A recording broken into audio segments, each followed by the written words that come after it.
వీడియోలో మనం త్రిభుజ బాహ్యకోణ ధర్మం గురించి తెలుసుకున్నాం కదా. అయితే ఈ వీడియోలో మనం త్రిభుజ బాహ్యకోణ ధర్మం గురించి ఒక ఉదాహరణ రూపంలో తెలుసుకుందాం.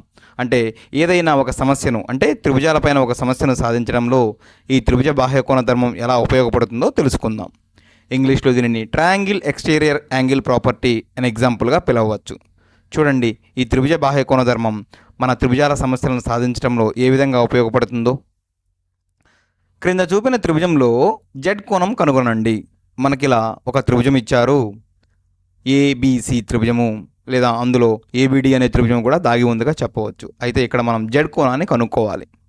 ఎలా కనుక్కుంటున్నామో చూడండి సమాధానం. ముందుగా మనం మొదటి త్రిభుజం, ఈ త్రిభుజం తీసుకుందాం, ఏబిడి త్రిభుజము. ఈ ఏబిడి త్రిభుజంలో రెండు కోణాలు తెలుసు, 50 డిగ్రీలు 64 డిగ్రీలు. మూడో కోణం తెలీదు, దానిని మనం ఎక్స్గా అనుకుందాం. మనకు తెలుసు కదా, త్రిభుజంలో మూడు కోణాల మొత్తం ఏమవుతుంది, 180 డిగ్రీలకు సమానం అవుతుంది. మరి ఇలా చేయవచ్చా?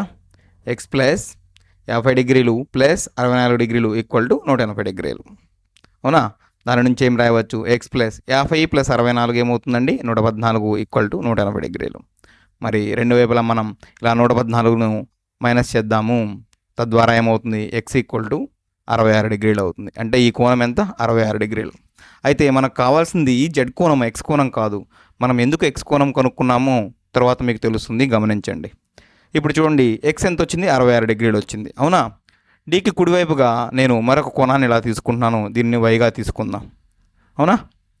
అయితే ఇప్పుడు వై ప్లస్ ఎక్స్, ఈ రెండు కూడితే ఏమవుతుంది మీరు గమనించండి.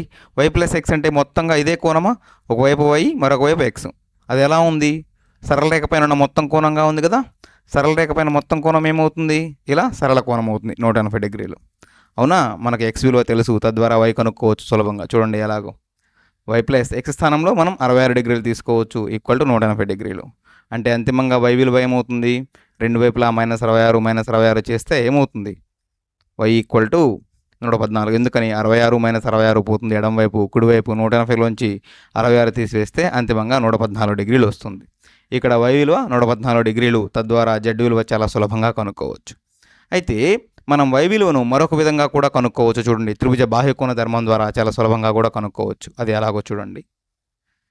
ఇది వై 114 డిగ్రీలు. తర్వాత బాహ్యకోణ ధర్మం, త్రిభుజ బాహ్యకోణ ధర్మం ద్వారా మనం ఎలా కనుక్కుంటున్నాము చూడండి. ఇది కదా మనం తీసుకున్న త్రిభుజము. అయితే ఇక్కడ మీరు గమనించి చూడండి, త్రిభుజ బాహ్యకోణ ధర్మం ఏమని చెబుతుంది. ఇలా ఏదైనా ఒక త్రిభుజం తీసుకున్నప్పుడు ఇది ఏ, ఇది బి అయితే ఇక్కడ మూడో కోణం ఏమవుతుంది? 180 డిగ్రీలు మైనస్ ఏ మైనస్ బి. అంటే ఏ కోణము బి కోణము, మూడో కోణము 180 డిగ్రీలు మైనస్ ఏ మైనస్ బి. అయితే ఈ భుజాన్ని ఇలా పొడిగించినప్పుడు ఇక్కడ ఏర్పడే కోణం మనం వైగా అనుకుందాం. ఉదాహరణకి త్రిభుజ బాహ్యకోణ ధర్మం ప్రకారం ఈ వై అనేది ఏ ప్లస్ బికి సమానం. అది ఎలాగో చూడండి, మనం నిరూపిస్తున్నాం త్వరగా.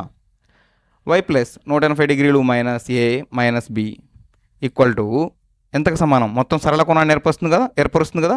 కాబట్టి దీనికి సమానం 180 డిగ్రీలకు సమానం. మరి దీని నుంచి వై ఎంత చూడండి. రెండు వైపులా నేను ప్లస్ ఏ ప్లస్ బి రెండింటిని చేరుస్తున్నాను. తద్వారా ఏమవుతుంది? రెండు వైపులా 180 డిగ్రీలు ఇలా కొట్టివేస్తాము. అలానే ఈ వైపున్న ఏబీలు కొట్టివేస్తాము. తద్వారా Y equal to A plus B. అవునా?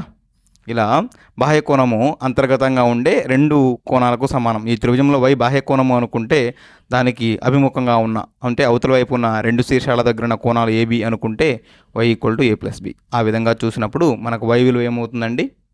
114. ఎందుకని? ఏ స్థానంలో 50 డిగ్రీలు ఉంది, బి స్థానంలో 64 డిగ్రీలు ఉంది. తద్వారా వై విలువ 114 డిగ్రీలు. ఇప్పుడు మనం జెడ్ చాలా సులభంగా కనుక్కోవచ్చు. చూడండి ఎలాగో. ఇక్కడ ఏడీసీ త్రిభుజంలో మొత్తం మూడు కోణాల మొత్తం 180 డిగ్రీలకు సమానం కావాలి. అవునా? మరి వై ఎంత? 114 డిగ్రీలు. తద్వారా మనం ఇలా రాయవచ్చా? చూడండి, జెడ్ ప్లస్ వై అంటే 114 డిగ్రీలు ప్లస్ ఎంత ఏమవుతుంది చివరగా? 31 డిగ్రీలు ఈజ్ ఈక్వల్ టు ఎంత రాయవచ్చు? 180 డిగ్రీలు. అవునా? తద్వారా జెడ్ ప్లస్ 114 ప్లస్ 31 ఏం రాయొచ్చు? 145 ఈక్వల్ టు 180. మరి రెండు వైపులా మనం 145 చేద్దాం. ఏమవుతుంది అప్పుడు? జెడ్ ఈక్వల్ టు 180 మైనస్ 145, 35 డిగ్రీలు. అంటే జెడ్ విలువ ఎంత? 35 డిగ్రీలకు సమానం. ఈ వీడియోలో మనం ఏం నేర్చుకున్నాం? త్రిభుజ బాహ్యకోణ ధర్మం పైన ఒక ఉదాహరణను మనం నేర్చుకున్నాం. అంటే త్రిభుజ బాహ్యకోణ ధర్మం మనకు త్రిభుజాల కోణాలను తెలుసుకోవడంలో లేదా తెలియని కోణం తెలుసుకోవడంలో ఏ విధంగా ఉపయోగపడుతుందో మనం ఈ ఉదాహరణ ద్వారా తెలుసుకున్నాం.